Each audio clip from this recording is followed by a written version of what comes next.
that you will be awarded the Nobel Peace Prize for 2025. Oh my God.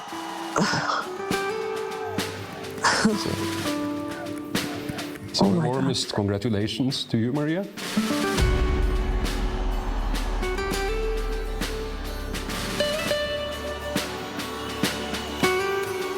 The Nobel Peace Prize for 2025 to Maria Corina Machado.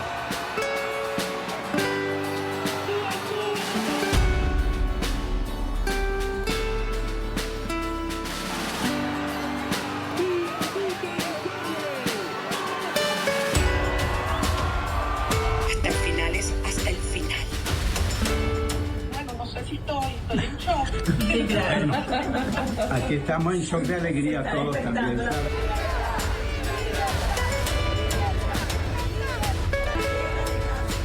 Este desafío histórico que tenemos por delante, el tiempo se les acabó, es el momento de una nueva Venezuela.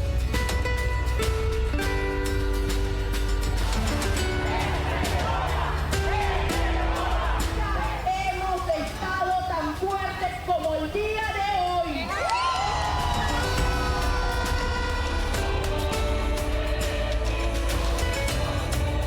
Empezar a construir la casa a la cual todos nos vamos a mudar. Y ya estoy bien, a salvo, y Venezuela será libre.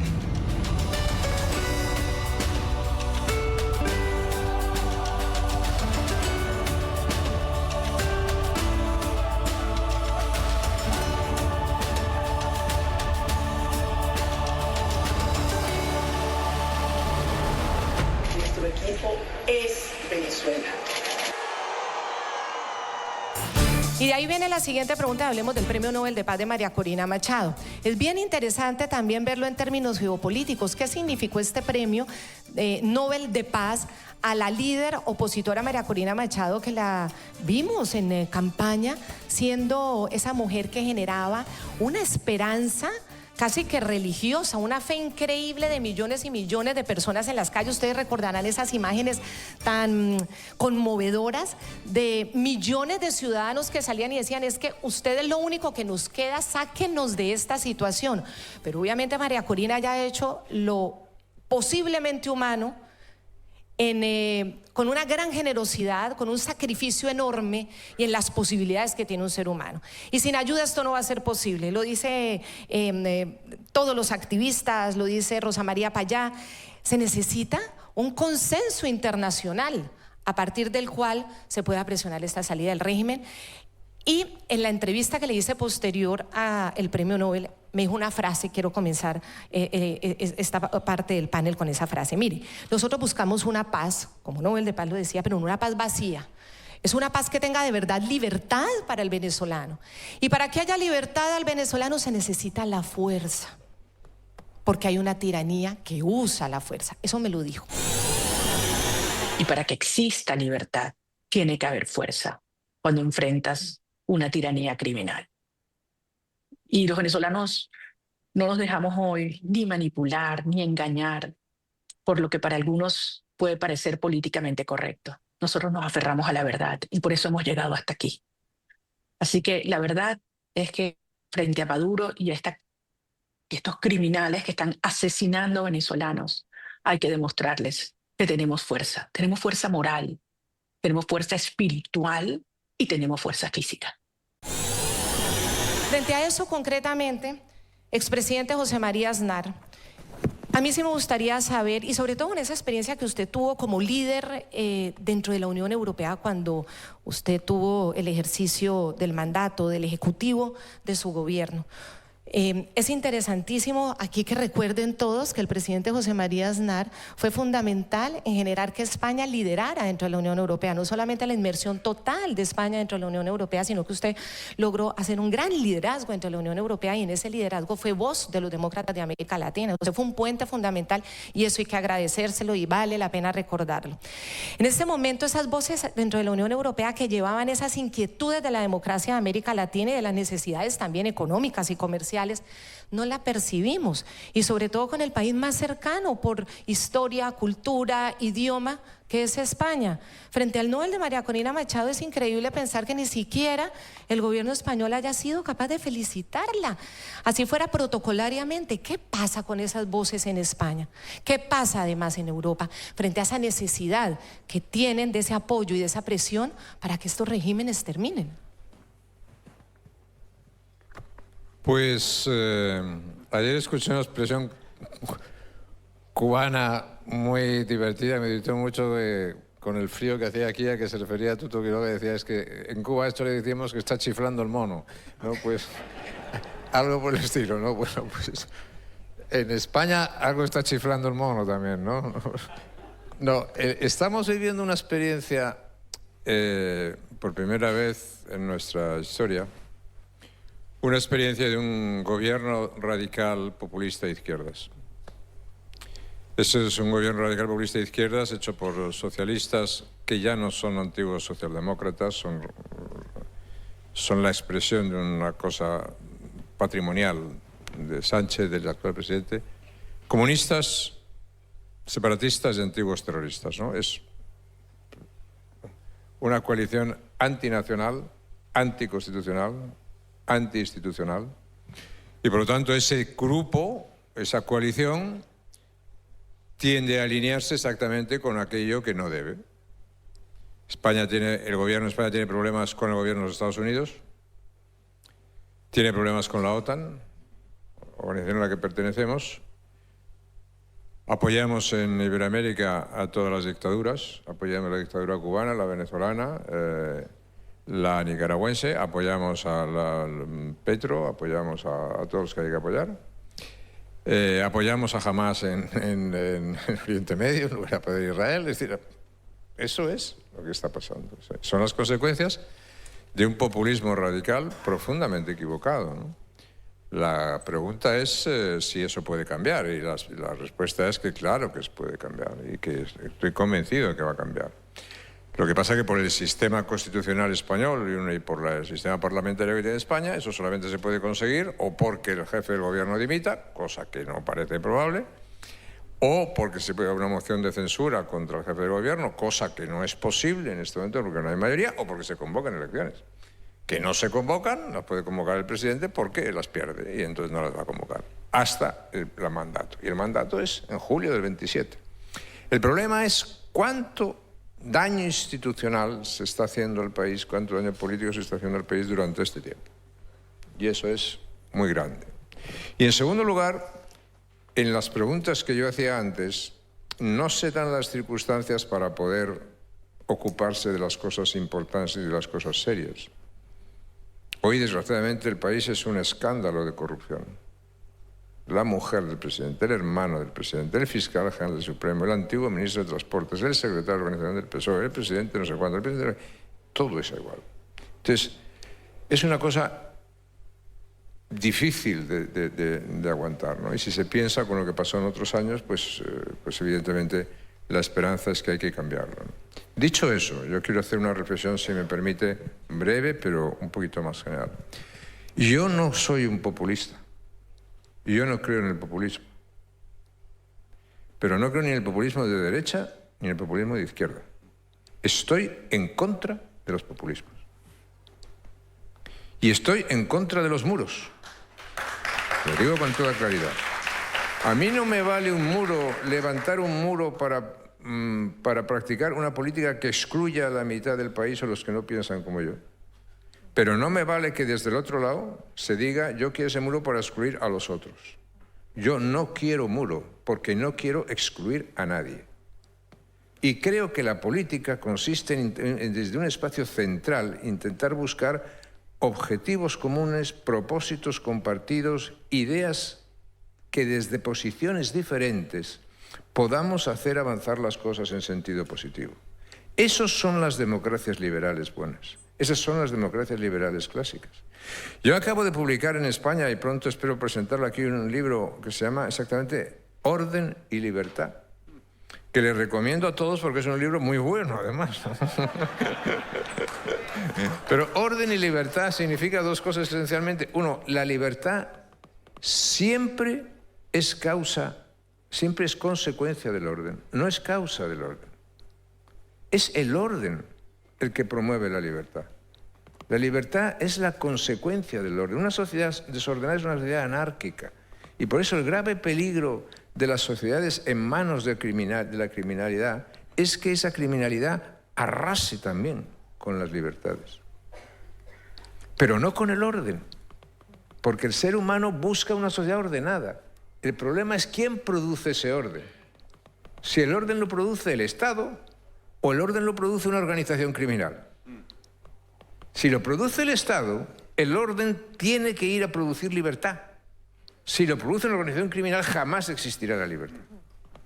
Entonces, esos elementos son absolutamente esenciales en el mundo de hoy y en el desarrollo de las políticas aquí en América, ¿no? Y usted si me pregunta, ¿el nivel de influencia europeo en América ha decaído? Ahora se ha hecho un intento con lo de Mercosur, que vamos a ver ya en qué queda o no queda después de tantos años, pero el nivel ha decaído porque ya los discursos no son los discursos, yo no oigo ya pocos discursos en favor de los derechos humanos, de las libertades, del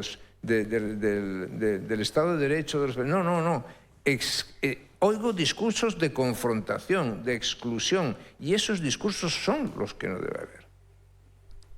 Entonces a mí me gustaría que aquí en América se determinase fundamentalmente si existe una política global más allá de hechos concretos, más allá de hechos individuales, que determine efectivamente que vamos a avanzar en ese criterio, en esa idea, hacia un mundo que recupera el concepto de la democracia, que recupera el concepto, los valores morales de la democracia, ¿no? Me gustaría verlo, pero no lo veo todavía. Y no sé si se va a producir. Lo cual no quiere decir que no se puedan producir avances aquí o allá. Digo que necesitamos ese tipo de política, porque en el mundo de las confrontaciones globales, en el mundo de la competencia entre poderes, eso es fundamental. Y no se olvide una cosa, el mundo occidental gana a la Unión Soviética del comunismo porque era superior económicamente, porque era superior tecnológicamente, porque ejerció una disuasión militar que no pudo seguir el comunismo, pero sobre todo porque era infinitamente superior ética y moralmente a cualquier planteamiento comunista.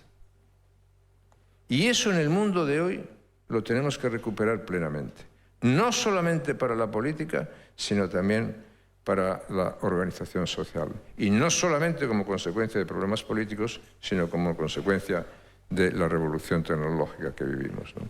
Y a partir de eso, pues yo seguiré siendo un fiel luchador por la libertad y seguiré siendo un disciplinado soldado, pues, para Colombia, para Bolivia, para Ecuador, para todos aquellos que me necesiten.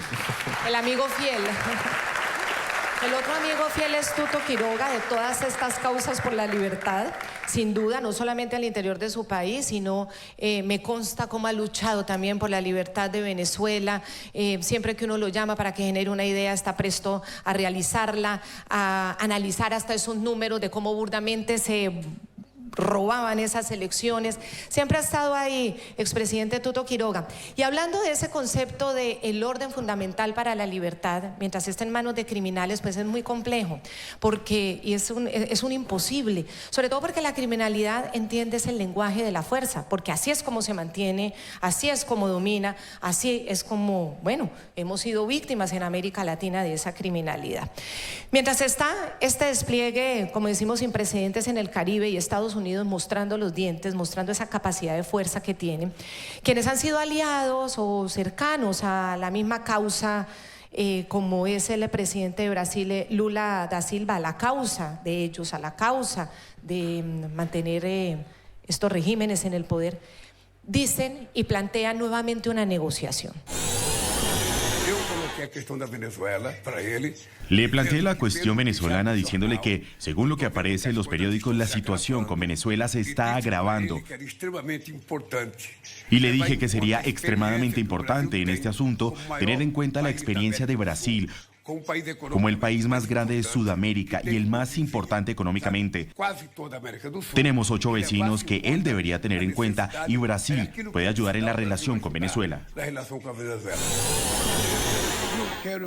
No quiero que esto termine en una invasión terrestre. Se lo dije al presidente Trump y se lo repito a ustedes. Los problemas políticos no se resuelven con armas, se resuelven mediante el diálogo. Entonces esto es un tema político de negociación, el tema de Venezuela, de Cuba, de Nicaragua, de los narcotraficantes tomando zonas y regiones de nuestros países, o esto es un tema netamente de criminalidad, como se está planteando desde la administración de los Estados Unidos. Y frente al tema de la criminalidad, entonces, ¿cómo se administra? ¿Con posibilidad de negociación? ¿Existe esa posibilidad, como decía de Atlantic, de que Nicolás Maduro pueda tener un exilio tranquilo? ¿Es una posibilidad?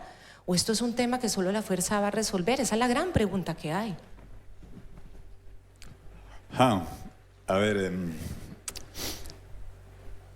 son momentos críticos, pero ¿qué es la definición de lo que pasa en Venezuela? Primero, negociación otra vez por enésima vez ya no se requiere. Se requiere reconocimiento. Venezuela votó en dictadura sin medios libres y Edmundo González, después de que María Corina es inhabilitada, Corina Lloris también, terminamos con Edmundo y ganamos 67-30. Se requiere reconocer. Asdrúbal debe recordar que en mi país, cuando vuelve la democracia, Hernán Siles Suazo vivía en Caracas, desde ahí organiza la Unidad Democrática Popular, gana la elección de mediados del año 80 y recién se juramenta en octubre del 82, cuando volvemos a la democracia y se retorna a la democracia en Bolivia reconociendo el sufragio popular de más de 2 años antes. Eso tiene que pasar en Venezuela. Tenemos esa convergencia de la Nobel heroína María Corina, de Edmundo González, que es la personificación de un triunfo que todos envidiamos. Ganó por 37 puntos en dictadura y que se requiere el reconocimiento a eso. Ahora, ¿qué debería suceder? ¿Qué deberían hacer en Estados Unidos? Uno siempre, ¿no? Es fácil darle consejos a otro país. Yo siempre trato de decirle a Estados Unidos, yo no escojo aquí y ustedes no escojan allá. Si me preguntan qué le diría al gobierno americano, no quisiera hablar mucho de tarifas, porque como decía Malamud, no comparto mucho lo que hacen, o del TPS. Pero a final de cuentas, lo único que interesa es lo que va a pasar ahora en Venezuela y el efecto cascada sobre Nicaragua y Cuba. Yo quisiera ver de aquí a 5 años, Nelson, soñando aquí en voz alta, que estemos inaugurando la biblioteca presidencial del expresidente Trump, será para el 2030, al ladito de donde estábamos anoche, del Freedom Tower. Y yo quisiera que ese lugar no sea una suerte de oxímoron, de que venezolanos, cubanos y nicaragüenses que llegan acá son libres, pero si se quedan allá viven oprimidos. Que ese lugar, la biblioteca presidencial de Trump, al lado del Miami-Dade College, y créanme, puede haber controversia sobre eso, siempre vale la pena tener biblioteca presidencial, y al lado del Freedom Tower, yo quiero que sea el símbolo de lo que va a pasar en estas semanas y lo que va a venir después. Que nos liberamos, que se recuerde que es el comienzo del fin, este noviembre y diciembre, de las 3 tiranías trogloditas totalitarias de los piratas del Caribe. Es ahora o nunca que va a suceder eso. Y que estemos ahí en esa biblioteca y que dice que va a ser un edificio y que hay un piso de Venezuela con María Corina, con todos los que han luchado, el otro piso con Félix Maradiaga, con Berta, con Chamorro, y el piso final que sea esa Cuba libre también. Y eso depende de lo que se vaya a dar ahora. Lo último que diría acá a los del gobierno americano, yo sé cómo se cuecen habas acá. Y que van a aparecer los negociantes, que Chevron, que esta empresa, que 30,000 barriles más. No. Queremos que Venezuela deje de exportar cocaína, deje de exportar criminales y que pueda exportar millones de barriles es reconociendo a Edmundo. Queremos que deje de ser santuario de ELN, de FARC, de Hamas, de Hezbollah, y que recupere democracia, es reconociendo a Edmundo y el trabajo de María Corina. Y es ahora que se debe hacer. Yo concluiría, hacia los jóvenes que están acá, busquen un video, van a ver mi edad claramente, de Kenny Loggins en YouTube que dice, no, this is it, canta Kenny Loggins.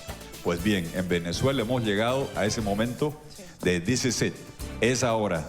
Estás esperando tu milagro, es ahora, hay que luchar. El lugar es Venezuela, this is it. Noviembre y diciembre, this is it. Es ahora o nunca, vamos Venezuela.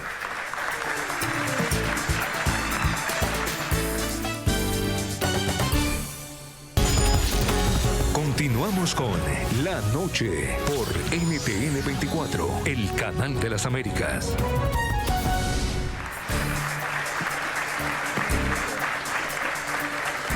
Es ahora y obviamente todas las expectativas están muy altas. ¿Cómo van a estar muy altas con toda la acción militar que ya lleva, según el Departamento de Defensa, ahora de guerra, más de 18 narcolanchas hundidas y más de 70 narcotransportadores, o como quiera llamárseles, abatidos, pero todo el mundo piensa que este despliegue no es solamente para interceptar unas lanchas o para abatir a unos narcotraficantes en alta mar. Quiero conocer su opinión al respecto, presidente Yamil Mahuad, y sobre todo también con ese papel que usted tiene, ese papel académico, porque aquí se ha generado un debate interno en los Estados Unidos sobre la legalidad de esas operaciones militares. Hay un partido demócrata que está tratando de votar que paren esas operaciones militares. ¿Qué pasa si esas operaciones militares terminan, regresan y siguen estos regímenes en poder? ¿Cuál sería la consecuencia de una situación así? ¿Y qué piensa usted de ese debate? Primero, creo que es una pregunta que aterra a muchos y que hay que hacerla. Es una pregunta absolutamente legítima. ¿Qué pasa si entramos a enero del 26 y la situación no ha cambiado? ¿Qué pasa si el ahora o nunca significa nunca? Terrible. Pero yo creo que si uno analiza lógicamente las cosas, tiene que plantearse. Dos lecciones nos dejó la elección de Venezuela en que ganó Edmundo González, durísimas. La primera, que el pueblo venezolano vota, pero no elige. No importa cómo vote, se le robaron las elecciones, un atraco a mano armada. Y la segunda, que la situación final de Venezuela no se decide en Venezuela. Por la situación geográfica del país, por los recursos que tiene, por el extremismo ideológico y el alineamiento del cartel de los soles que la gobierna, se convirtió en una ficha del tablero del ajedrez internacional. Y entonces se convierte en una pieza con la cual se está, estoy seguro, tras bastidores negociando. Entonces, esa es una realidad. La segunda realidad es que el problema más serio de América Latina es el narcotráfico. Primero va desde el Río Grande hasta el Cono Sur. El 90% de la cocaína que se produce en el mundo se produce entre Colombia, Bolivia y Perú. Y se calcula que solamente en cocaína se trafican 300.000 millones de dólares. Eso es más que el Producto Interno Bruto de la gran cantidad de países de América Latina. Entonces tenemos un narcotráfico que tiene toda la plata, ningún escrúpulo, ninguna barrera moral, organización internacional, crimen organizado y que se mueve por encima de las fronteras. Y hay problemas que son de los gobiernos nacionales y hay problemas que son más allá de las fronteras nacionales. El calentamiento global, pandemias como el COVID. El narcotráfico es uno de esos. Y si ellos están sumamente organizados y penetran todos los estamentos de la sociedad, partidos políticos, ejecutivo, legislativo, judicial, periodistas, equipos deportivos, etcétera, influencers, y nosotros queremos hacer luchas nacionales, locales, y no pasarnos de la frontera, estamos perdidos. Tenemos que entender que es un esfuerzo conjunto y que tenemos que colaborar. Por eso, estas operaciones tienen que ser coordinadas. Y yo lo vi así cuando fui presidente del Ecuador. Tuve una llamada del subsecretario del Departamento de Estado y me dijo, se cierra la base norteamericana en Panamá. Y al cerrarse la base norteamericana en Panamá, los aviones que van a hacer toda la vigilancia del Pacífico, por donde salen avionetas y lanchas con la droga, va a quedar totalmente descuidada, porque los aviones tendrán que venir a Miami solo a cargar combustible y van a tener más tiempo volando para cargar combustible que haciendo su trabajo. Entonces quisiéramos un convenio con el Ecuador para que la base militar ecuatoriana de Manta pueda ser usada por estos aviones norteamericanos.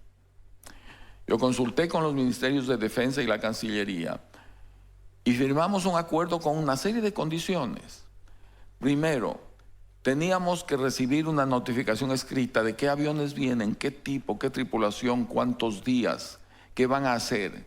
Segundo, en cada avión iba a entrar tripulación ecuatoriana de la Fuerza Aérea, que iban a haber aviones que nunca en su vida podrían haber visto si no era así, porque no tenemos recursos para comprarlos. Tercero, reactivaban la economía local, necesitaban hoteles, restaurantes, cuando estábamos absolutamente destrozados por el Niño. Firmamos ese convenio, lo renovamos después, duró 10 años y vino Rafael Correa de presidente. Y en nombre de lucha contra el imperialismo, en nombre de la soberanía nacional, en nombre de la dignidad, dijo no se renueve el convenio. Por último, hágalo, pero ponga algo a cambio. No puso nada. Entonces el Ecuador se convirtió, por sus playas que además son planas y de fácil acceso, en el sitio ideal para exportar. Y por eso este país, que era una isla de paz en Sudamérica, este rato tiene índices de violencia que compiten por el primer lugar en algunos sitios en el mundo. Eso es lo que nos está matando este momento. Entonces hay que luchar y hay que luchar de manera conjunta. Yo creo que los convenios internacionales son buenos. Yo creo que tienen que firmarse. Yo creo que la política interna de cada país siempre influirá sobre esas cosas, pero el bien común tiene que prevalecer. A nosotros nos conviene que a los presidentes de nuestros países, a los que son elegidos democráticamente, aunque no sean de nuestros partidos, les vaya bien. Una presidencia de la República es una carrera de postas, donde uno cumple 4 años, si la democracia funciona, y le entrega el testigo a otra persona, y así. Pero la hemos convertido en una carrera de obstáculos, no de postas. Entonces elegimos presidentes en base a lo que ofrecen hacer, después hacemos todo lo posible para que no puedan hacer lo que ofrecieron y terminamos criticándolos porque no hicieron lo que ofrecieron. Nos hemos especializado en eso en América Latina. Sí, sigue vigente la pregunta de... y ya termino con el expresidente Álvaro Uribe Vélez, de si sigue vigente el uso de la fuerza. Hay un uso legítimo de la fuerza, hay unas herramientas desde Occidente, hay unas herramientas internacionales para solucionar esto, o no, definitivamente esas se perdieron. Presidente Álvaro Uribe Vélez, todos hablan de la soberanía, obviamente cuando se habla de fuerza, de conflicto, de guerra, pues eso es aterrador, y apelan a la soberanía, pero es que apelan a la soberanía cuando se trata de eso, pero no apelan a la soberanía cuando el crimen los está consumiendo. En Colombia, Gustavo Petro ahora también está apelando a la soberanía, ahí con la carpeta de Bernie Moreno en el despacho Oval, cuando se ve vestidito de naranja junto a Nicolás Maduro. Entonces apelan a la soberanía, pero para las cifras de las organizaciones criminales que están alrededor o peor que en el año 2002 cuando usted llegó y les hizo frente, en el 2025 tenemos ya 25.000 personas armadas en la ilegalidad en Colombia. Cuando usted llegó eran 20.000 y la redujo a menos de 5.000. Ese retroceso gigantesco, eso de tener de 1.100 municipios de Colombia 700 en poder de las organizaciones criminales transnacionales, que van toda esa droga también por Venezuela, junto al Hezbollah, Hamas, a todo este crimen que sabe organizarse de esta manera. Entonces, ¿ahí dónde queda la soberanía? ¿Y qué vamos a hacer cuando tenemos más de 700 municipios, de 1.100 municipios en poder de ellos, de cara a unas elecciones? Gracias, Claudia. Yo le quisiera dejar un mensaje a los estudiantes. La lucha contra el neocomunismo no es una lucha caprichosa, es una lucha práctica. Solamente la libertad, el estímulo a la educación, las posibilidades de emprendimiento de los jóvenes, el apoyo a la creatividad del ser humano que lo garantiza la democracia, los valores de Occidente de los cuales tanto habla el presidente Aznar, es lo único que crea bienestar. Yo creo que esto hay que repetirlo a todos los jóvenes latinoamericanos y expandir esa tesis, profundizarla. A mí me decían, bueno, pero es que los jóvenes colombianos tienen el mismo problema de los jóvenes cubanos y venezolanos. Sí, pero los jóvenes colombianos tenían libertad. Y la libertad permite resolver todos los problemas sociales, mitigarlos, avanzar por un camino de construcción de equidad. Jóvenes, cuando nosotros hablamos de emprendimiento privado, no es un fin, es un medio para resolver problemas de pobreza y de inequidad, el uso de la fuerza. A ver, ganó las elecciones María Corina, el doctor Edmundo. El régimen de Venezuela no la reconoce. El régimen de Venezuela es una amenaza, destruye sus instituciones. Ha sido una amenaza a Colombia, hoy en solidaridad con el gobierno de Colombia. Una amenaza porque alberga terroristas colombianos, porque le sirve al narcotráfico de Colombia, una amenaza a la juventud, a la familia, a la democracia, a la economía, y es una amenaza a los Estados Unidos, como es una amenaza que Colombia está entregando al mercado 1.800 toneladas de cocaína. ¿Quién debería ser? Entonces yo no discutiría la necesidad del uso de la fuerza. Primero deberían ser las Fuerzas Armadas de Venezuela, las que su tarea es hacer cumplir la Constitución, proteger la Constitución y de contera proteger a los ciudadanos y a sus derechos. No lo hacen porque están o sobornados o los llevan a las cárceles. Ojalá haya una reflexión. Segundo, uno ve la tarea del doctor Almagro en la OEA, una tarea que deja un gran legado, pero sin apoyo de fuerza se vuelve una tarea que no puede producir efectos. Naciones Unidas discute estos temas. Debería emplear la fuerza para hacer cumplir la democracia en Venezuela. Tampoco. Es bien discutible la tarea de Naciones Unidas en estas materias. Entonces, ¿qué puede hacer un país como los Estados Unidos, que dice, allá tienen unos grupos terroristas que afectan la seguridad de los Estados Unidos?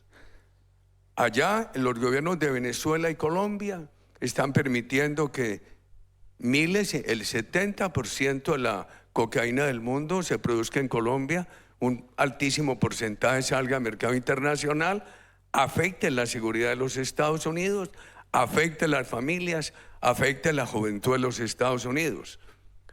Yo pregunto, ¿qué hace un gobierno cuando hay de por medio esas amenazas contra su seguridad, contra sus familias, contra su juventud?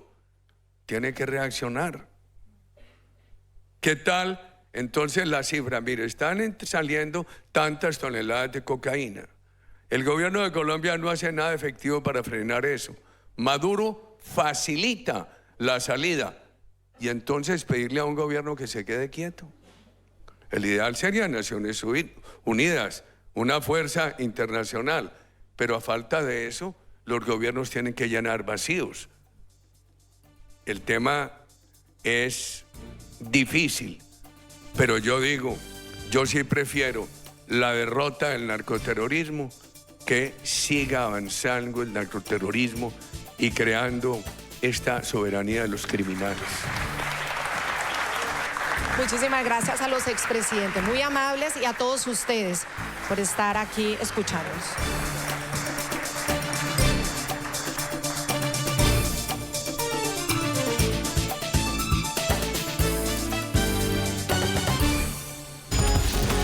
Continuamos con La Noche por NTN 24, el canal de las Américas.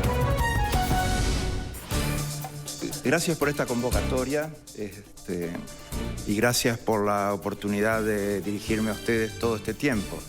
Prácticamente los 10 años de la organización en la que fui su secretario general son los 10 años de IDEA.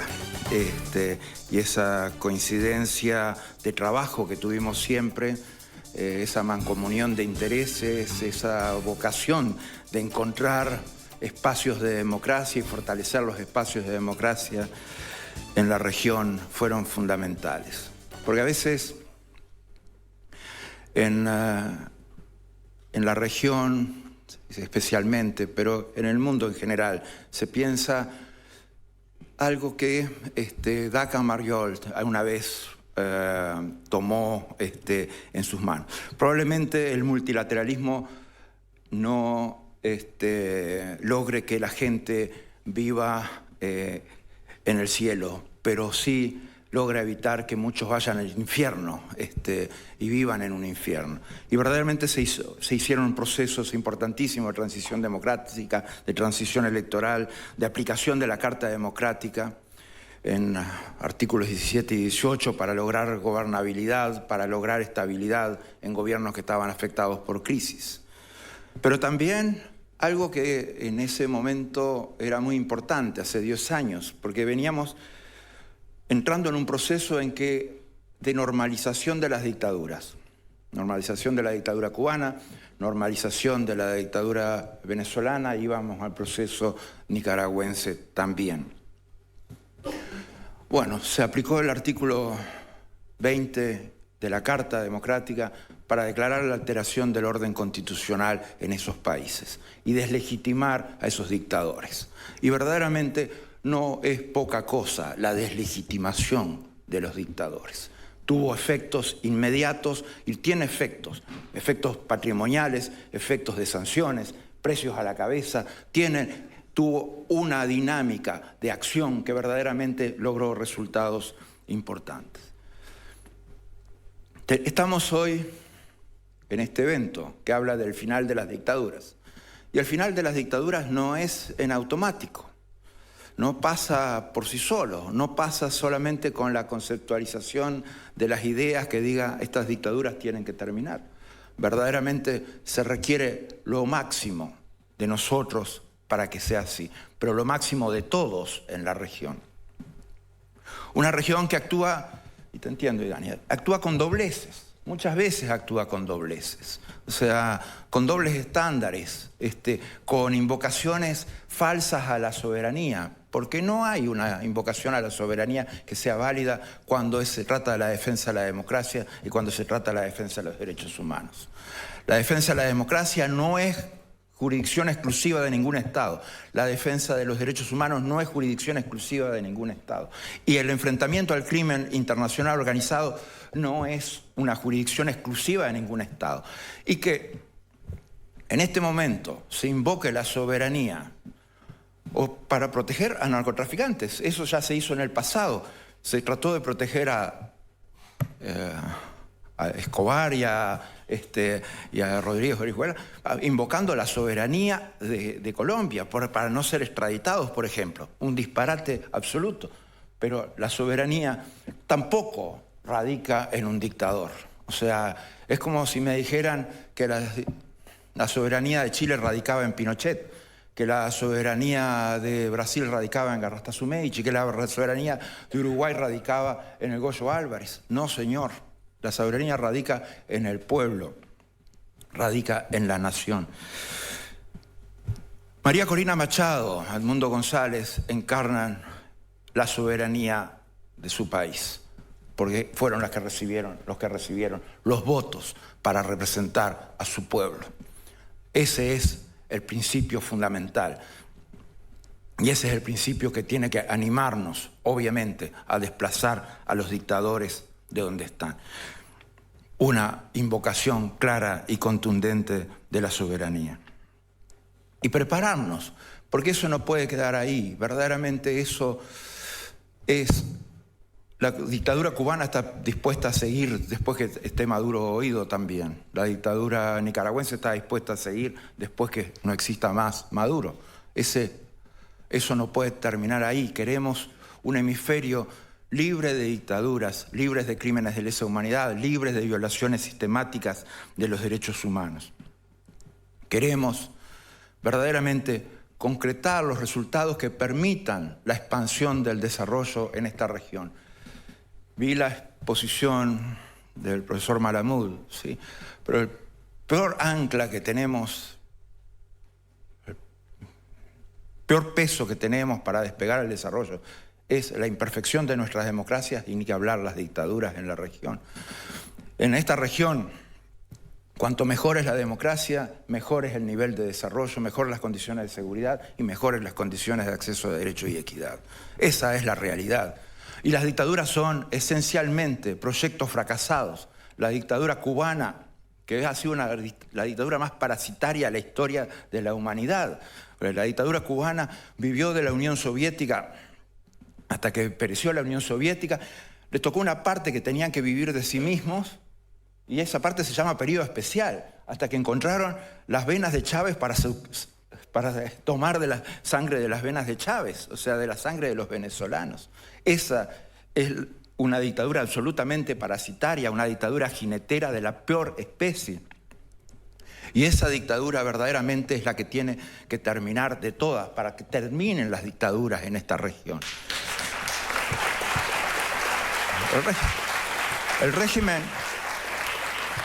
El régimen tiránico de Daniel Ortega, probablemente el régimen más tiránico de todos en la región, o sea, porque es verdaderamente un control oprobioso sobre toda la población con el menor margen de maniobra y con eliminación ya no de opositores, de cualquier cosa, ¿no? De la Academia de Letras, de la Academia de Ciencias, de clubes Rotary, de cualquier cosa, o sea, eso es algo completamente desencajado en su paranoia, represiva. Y siempre tenemos que volver a las fuentes, o sea, nunca nos podemos olvidar de la dimensión humana que tenemos que tener. Porque verdaderamente hay gente acá que sí que sabe lo que es la vida de un preso político o lo que es la vida de un familiar de una víctima asesinada por una dictadura o lo que es un torturado, lo que es un minuto en la vida de esas personas, que es un peso inconmensurable. Yo no lo puedo concebir, no lo puedo terminar de conceptualizar. Y eso es lo que uno siente cuando tiene la cabeza bajo el agua en una dictadura. Si la dictadura de mi país todavía, yo crecí de los 10 años hasta los 22 prácticamente en una dictadura. O sea, si esa dictadura continuara en mi país, como continúa la dictadura cubana, como están viviendo hace más de 20 años de dictadura venezolana o con las alternativas nicaragüenses. O sea, las vidas que se arruinan, el espacio humano que se arruina, pero los niveles de crecimiento espiritual,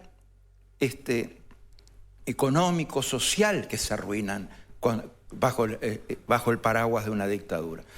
Entonces, es nuestra obligación moral. Esas dictaduras están vinculadas hoy al narco. El primer narcoestado en esta región fue, para variar, Cuba. O sea, que obviamente con la ejecución de 10 héroes de la revolución salió del paso. Pero fue el primer narcoestado de la región. Y después resulta que todos sus principales asociados, sean FARC, ELN, el régimen bolivariano, todos están en el narco, pero ellos no. O sea, no, eso no existe. Eso es absolutamente una dicotomía que no se puede aceptar.